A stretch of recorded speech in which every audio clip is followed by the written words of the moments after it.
I see an effort being put forward. I do want to just say, you know, there's something there.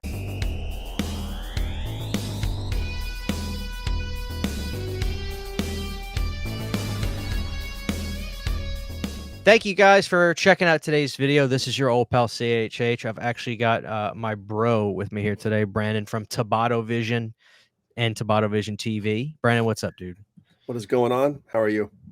I'm good. You know, I've been making videos about this new Return of the Living Dead movie, and honestly, like, I don't know what it is. I don't always do this. Like, I'm not really a news or even just like a commentary channel when it comes to talking about new movies, but I feel like I got to with this movie, and hopefully we can uh, somehow sprinkle in good mojo with this whole thing. Mhm. And this video that popped up on YouTube by the channel is called With and O Productions, came out like a week ago from the time of this recording. And it kind of made me step back and say, wait a minute. But before we get into that, and you have some details on the actor involved in this and everything, let me kind of like key people into what we're dealing with so far. And Brandon, feel free to jump in with this if I miss anything. We have this guy who has this company that buys basically, I don't know the logistics of it, but from what I understand, it seems like he probably owns the script or something of the first movie, which gives him IP to whatever's in that. And he has the rights to make a film based off that, which is clearly why this Return of the Living Dead is heavy emphasis on Tarman. Mhm. There's a fan film, interestingly enough, with Linnea Quigley, which I'll be honest, and I think you would agree, there's a lot of issues with this, but I think above even the CGI issues of bringing back the deceased of James Cameron and Don Calfa is the fact Mhm. that the plot makes extremely little sense. Agreed. Yeah, it doesn't even seem like a Living Dead fan film to me. I mean, we could be wrong. Maybe the synopsis is just sort of a little bit watered down at this moment, but I think, yeah, it just seems so. I keep asking myself, why are they making this? I don't understand why it should be even hyped up. I know that sounds harsh, but I just don't get it. I don't get it. And from what I understand, I can't, guys, listen to this. I don't know if this is true or not. But if I had to take a guess, the idea of Linnea Quigley essentially being herself or something, and her co-stars have gone on to do bigger and better things, and where she's still relegated to just being the cult horror, actress, upsets her, so then she becomes Trash's revenge. Like, the only thing I can think of, Brandon, is it's been public at this point that Beverly Randolph, who was obviously in the first Return of the Living Dead movie, she has voiced her opinion on this guy that's directing this Return of the Living Dead movie and Return of the Living Dead Media, whatever this company is that's Mhm. making this film, that they've got issues. She's claiming that they have used their likeness in potentially like clothing or shirts or whatever, or sold stuff with their likeness on it and never paid them. There was a lawsuit, and I think there was a countersuit, but I don't know if anything came. It's a tumultuous relationship between the actors from the first movie and this Return of the Living Dead Media guy. So my guess is, and I think you'd agree, it's probably really the only logical thing, because I don't know how anybody would want to make a fan film with this kind of premise, is they can't really even encroach on the territory out of fear of this guy probably being like, nope, because it seems like it's that type of relationship right now to where maybe if they didn't have issues between each other, they wouldn't care. But I feel like they got to be super careful. That's what I think. Yeah, maybe. And maybe this fan film started out as a legitimate Living Dead fan film, and then they kind of had to change gears because of this ongoing lawsuit or whatever's going on. Maybe that's what happened. Yeah. And here's the interesting thing. This is what this video is going to talk about. So the teaser trailer comes out. We've seen the teaser trailer, and I feel like you kind of have the sentiment that I'd say a lot of people had. Now, me, I don't disagree with what you and a lot of people are saying. What I get by that is it's not negative. Most people are saying there's something here. Like, this actually looks like it's fairly interesting. people are poking fun at how long is this extension cord on the Christmas tree, but I Yeah. think the cemetery design doesn't look half bad. The Tarman design, although we're not really seeing it, it doesn't look bad. Mm. But what's interesting is what I found this out, Brandon. I had already heard, based off of another buddy of mine that has a podcast called the Rabid Weasels podcast, which I've been on a couple of times now. Shout out to them. That Tony Gardner was supposed to be doing work on that movie, Mhm. the fan film, right? Right. Interestingly enough, Tony Gardner is doing the movie Return of the Living Dead. And I think what really blew me away was where I was coming from with this whole thing was this is the guy that did Kill Her Goats. And I know you haven't seen the film, and that's probably where my pessimism really kicks in. And Mm. it's probably for the better that you don't watch it. I'll be honest with you, right?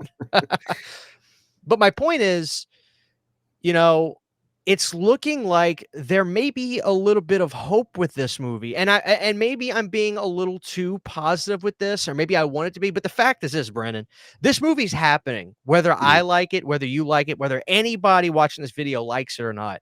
This movie's happening. It is. So why would it be a bad thing that Tony Gardner is involved in this movie? It's not. This is a great thing that Tony Gardner, who worked in the original film, most famously did the Half Corpse. I don't believe he did Tarman from the first movie. I believe that was the other gentleman that actually got fired from the movie, as well Right. as Kenny Myers aiding in that, from what I understand. Correct. Correct. But Tony was involved with the first movie. So I mean, just on a just on a just a factual basis, I mean, this is probably, in your opinion, a great thing. The fact that we've got a legend in the makeup effects business working on this film. Yeah, I think it's a good conduit to the first film, to that original Living Dead lineage, in the same way that I think it was good that Daniel Pearl returned to cinematographer for the Texas Chainsaw Massacre reboot in 2003. I think that's a good, sort of the same thing. There's a little bit of a conduit there to the original crew. Even if it's small, I feel more comfortable knowing that he's tackling Tarman. You know what I mean? Yeah. And I think, well, from everything I've seen of Tony Gardner, he seems like he really respects that original film and had a very good experience versus, obviously the producers and stuff like that. He didn't have a good experience with them, but I think overall he has a lot of good stuff to say. So I don't see him tarnishing the legacy in any way. I think he would only add to it And personally. yeah, absolutely. And my whole concern, I guess, initially with this, Brandon, is like I said, Kill Her Goats. Like, I'm not gonna keep hating on it. It just is what it is, right? I mean, there has to be some money involved, whether I like Kill Her Goats or not, which I'm not a fan of it. But my point is, the movie didn't really look cheap. And mind Mhm. you, guess who's in Kill Her Goats? Billed in the cover of the movie is Kane Hodder. Ah, Now, Kane's not exactly cheap in any capacity, Brennick. I'm going to tell you something. I'm going to keep the names kind of out of this, but a guy that I know personally had a haunted house and one year wanted to bring Kane to the haunted house. And he told me what Kane was asking for a weekend on top of, um, hotel and stuff like that and travel. Brandon, it wasn't cheap, I can imagine. Yeah. and what there was. Listen, guys, it wasn't cheap. That's all I'm saying. So it's not like these movies and this guy isn't spending money. And with all this stuff going on with the Beverly Randolph Linnea Quigley camp and then the actual Living Dead media camp and all this other stuff, it is what it is. Taking a side in it is pointless, honestly, whether you agree with one side or not. You know, it does you as the viewer no good. Mhm. This movie's happening. The fact is, Brennan, if they've remade Texas Chainsaw Massacre, I can't really be too upset that they're remaking Return of the Living Dead, because what's better than the Texas Chainsaw Massacre? To me, it's the greatest horror movie ever, Yep. right? But Correct. it is a little weird that Return of the Living Dead, I still kind of thought of it as a cult film. It's not like it's an underground film, but in the horror genre, in the horror genre, it's not underground, but like overall, it's kind of a cult film. But I Mhm. guess what I wanted to get at with you with this was you saw this video on this channel Mhm. called With A&O Productions. Right. And I was taken aback by this video, and you were actually letting me know something that kind of surprised me even more with what was going on in this video. So it's called First Concept Fitting Tarman Return Living Dead 2025. Now I think that the people that are making this film own the channel possibly, because there's some other videos like Yeah, I behind the think so. scenes, right? Yeah. I'm watching this thing, Brandon, and we're seeing Tony Gardner. It looks like he's in his, I guess that's his studio Mhm. or his headquarters, whatever, right? And the interesting thing about this video, Brandon, number one, is when you see all the posters on the wall, you stop and realize, oh, Tony's not just hanging up a bunch of movies, posters and movies of stuff he likes. This is probably everything he's worked on. Yeah, And we're seeing Zombieland in the background. We're seeing Army of Darkness on the wall. So Tony is a legend in the makeup business. he is. And take it away. Tell people who this guy is. Because this kind of surprised me. Because again, Yeah, it this isn't surprised me first too. time. This isn't first time actors getting involved with this. You're some seasoned actors and some seasoned character actors. Yeah, so I'm not super familiar with the actor overall. I know he's been in a decent amount of stuff, but the guy, at least in the teaser trailer, I believe, the guy in the video you see trying on the costume is none other than Alexander Ward. And for those of you that know, he played Kurt Barlow in the most recent HBO Max remake of Salem's Lot. So I thought that was really cool. I don't know if he's still going to play Tarman in the movie. Maybe he was just there for the teaser because we don't know when that was shot, right? I think it was maybe a year ago. Who knows? But he was there. He was Tarman for that little tiny fitting session. So that's very weird, cool. And he's really skinny. So he might very well be playing Tarman, which I'd have I put faith in. I'd have to imagine they are, because like everybody's head shape is so different, right? So if they're going through the trouble to, as we can see in this video, Tony was showing the actor the different types of appliances and the kind of designs they could make for him. That Yeah. costs money. Tony's not doing that for free. He's being paid, right, to fit an actor and fit Mhm. an actor. So to hire another actor after that, they'd have to go all back and what do you call it? Is it called life masking? Yeah, they have to do a life cast, do Life a mold. cast. Yeah. Yeah. And that's not cheap, right? Yeah. But possibly, I mean, it could just be like a helmet situation because it sort of looked helmety more than actually conforming to his face. I don't know. I mean, it's probably more likely than not that he is playing Tarman, which is even better to me because I'm like, that's cool. I know most people didn't really like Salem's Lot or the look of Barlow. I love the movie and I love the look of Barlow, and I thought Alexander Ward did a bang up job. So I'm sort of stoked Yeah. about this even more. Well, yeah, and I would agree with that. Like, I wasn't a huge fan of the Salem's Lot remake, although if it ever comes out on physical media or anything, I'll gladly get it and rewatch it. But the complaint I didn't have, and I don't remember if me or you talked about this, was in fact the character of Barlow in the film. That I didn't really have an issue with. I was just a little bit more keen to trying to tell more of the story the way the original did. And I like the 2000 whatever it was, the sixth one too. But my point Yeah. is, the best thing about the movie, what's interesting to me was Barlow and that actor. And I guess I'm just a little taken aback by this whole thing, and I'm hoping this is just a huge net positive for this movie, because we're gonna have, at least, I mean, for the guy to get that part of Barlow, I can't imagine that was his first time acting in makeup to begin with. He's probably a seasoned guy at doing this now. And if we're having somebody like that play Tarman, obviously it's not Alan Trotman doing it, but Mhm. I mean, in your opinion, do you almost think if it is a remake, even if it's going to take place in the same universe, should you have a different actor to give it, its own identity, I guess? I think so. And in reality, Alan Troutman's getting up there in age. I can't imagine him being as fluid with movement as he was, especially with the hips and the leg stuff that Tarman is. I think it's better to have younger blood in this role because it's such a liquid performance. You know what I mean? Hmm. Yeah, you're right. I'm thinking about that. You really got to sway and lean back, and Like that. Troutman's in his what 70s? He can't do that shit. At least not for an extended period of time to be in that makeup all damn day. So Yeah. So yeah, I guess I wanted to talk about that with the audience, because it just seems like maybe things are headed in a decent direction with this movie. Like I said, whether you kind of agree with the way this whole Living Dead media team has operated with dealing with Beverly and all them, or whether you side with them, it really doesn't matter at the end of the day. The fact is, this movie is happening. This movie is going to come out. They're spending money. They hired Tony Gardner. And here's another thing, Brandon. Beverly even commented on this about Tony Gardner because people were saying, "Are you upset that he's doing the movie and he's doing your movie too?" And her answer was, to Tony, a job is a job is a job. Mhm. And I mean, I got to agree with that. It's just like, That's how it should be. are you going to pay my bills if I don't do this movie? Because this is taking money away from my family. Uh, this may be a bit off topic, but I think it is a bit of a shame that the original cast, at least the ones involved with this fan film, are sort of rallying so hard against this reboot. I think it's sort of a shame because a lot of hardcore Living Dead fans that are going to be completely on their side.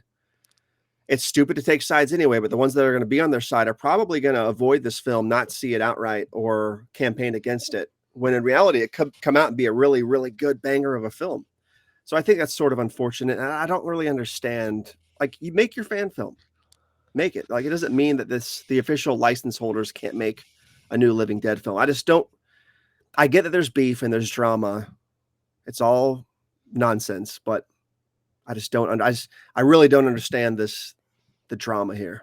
You know what I mean? I think it's really stupid. It all comes down to, it sounds like it's money. And listen, I get that, but my point is, for us as fans and for the people listening to this, if you do have feel some sort of way about it, you need to understand you can't do shit about it. I mean, that's Nothing. just, and this movie's gonna come out. They Mhm. got the rights. Whoever these people are, I mean, they got the rights to the damn thing. Whether it's Yep. fair and square or not legally, because not everything legal is fair and square. But the fact is, they got it. And my point is, with this whole thing, I want to celebrate the W's that I personally see with this whole thing. And when I see character actors coming in that not only have we seen before, but seen them in, I'd say, fairly big movies like Salem's Lot, coming in to perform as the character. When I see Tony Gardner coming in, there may be a little bit of hope here, and I really hope there is, because, like I said, Brandon, this is coming. This is going to come. The only other thing I'm wondering is, are we looking at a theatrical movie? God, I hope so. I hope so. I have no idea what to even expect with that. I think the teaser, it looks really, really, really good. The little cinematography we saw, I thought it looks really expensive to me and really stylish. I'm hoping it gets a theatrical release. But I mean, I guess it's more likely that it gets straight to video, but I'm hoping for I want to see Living Dead on the big screen. I think something like that would really help the franchise as a whole. Because the first film is a huge cult classic now. And I think it's more in the zeitgeist than we think it is. Because it does sort of seem sort of grungy and underground for some reason to an extent now, but I think it's bigger than we think. You know what I mean? Yeah. At least that first film.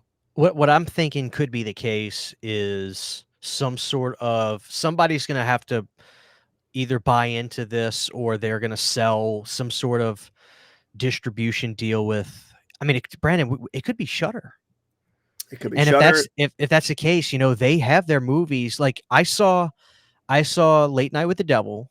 I saw In a Violent Nature in the theater. Now, mind you, I have to go to a big, big, big city about 40, 50 minutes from me to do it. It's like I could go to my local rinky dink, ma and paw theater I have, and see it. But I mean, we could be looking at what, maybe 600 theaters in the US sort Yeah, it of would thing. be better than nothing to me. So, Give it some good merchandise, some tie-in promos, campaigns, all that shit. yeah. Yeah, be a good time. So that's where I'm going to leave it, guys. I just wanted to talk about this because, honestly, I'm pretty taken aback at some of the developments with this movie. And whether, like I said, feelings aside on how you feel about it, honestly, I'm not taking sides, but to say that I'm not bummed out to hear about CGIing uh, legends that have passed away to be in a fan film, and things like that, I can't say that exactly thrills me, but also I haven't heard the best things about this Return of the Living Dead team either. But then again, it's all hearsay. I don't know what's what. I can just go based off of what I've seen from it. But if I see an effort being put forward, I do want to just say, you know, there's something there. And to see Tony working on this, to see, truly great makeup going into this, I mean, that's impressive to me. So that's where we're going to leave it for now. I mean, hopefully there's even more positive developments with this thing. I actually, Brandon, the last time we talked about this, we talked about like, is this movie not only gonna is this movie gonna even come out in December, much less come out? And my initial thought, I don't know about you, but I kind of felt initially I was like, nah, not a chance. But I don't know. How do you feel now, seeing just the money being spent and the effort going into certain things? I don't know. I think it will probably hit its December mark. I don't see it coming out for Halloween, sort of like Terrifier 3 did. I think they'll wait. But I could also see this getting pushed back to 2026 if they decide that, like, if nobody really picks it up. Like, I don't know what the distribution plan is. I don't think anybody does. But they might be trying to take this to festival and get it picked up there by a bigger distributor. And if that happens, the film might very well be delayed because they can't release it physically on streaming or anything before the festivals happened. So if they get Right. accepted somewhere big, it might get pushed back. Or if a distributor picks it up, they might have a different plan in mind for it. It really depends. But I think December at the very earliest. I don't think it's coming out earlier than that. No, definitely not. And the only other thing I think is, doing this with a Christmas theme in mind, much less an actual Christmas tree in the teaser.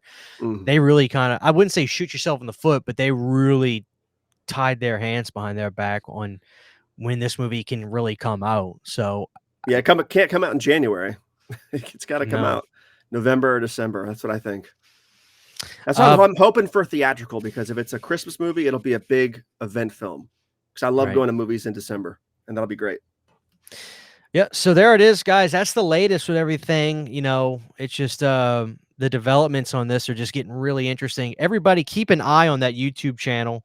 It's called With ANO Productions, and they Mhm. are doing a lot of behind the scenes stuff with Tarman. And I've got that. I subscribe to that channel and I got notifications on. So if we see any more interesting developments on this thing, we'll let you know. And another thing is like the behind the scenes shots that they were showing of the teaser were almost, in my opinion, Brandon, even more impressive looking than the actual teaser Yeah, itself. it was very So cool. A real set. Imagine that. I know. So Yeah. there we have it, guys. Brandon, I don't know if you have anything else you want to add on top of that, but I do not think we covered it pretty well here. More I think updates we to did. come. More updates to come, guys, on Return of the Living Dead 2025, but that's where we're going to leave it for now. Let me know down below how you guys feel about this entire thing. For some reason, if this is your first time checking out this channel, this is Planet CHH, but Brandon and me do a show called Planet Dirty, which is why we got the logo up there. We do a live show at least once a month. Check us out on there and go check out Brandon at Tabata Vision on YouTube. He does the same thing as I do, a lot of horror content. So there you have it, guys. Thank you, and we'll talk to you guys very, very soon. Huge giant thank you to all of my Patreon supporters. Without you guys, this would not be possible. To get behind the scenes photos, videos, music, private live streams, and much more, you can subscribe to my Patreon for as little as $1 a month. Thank you to my patrons.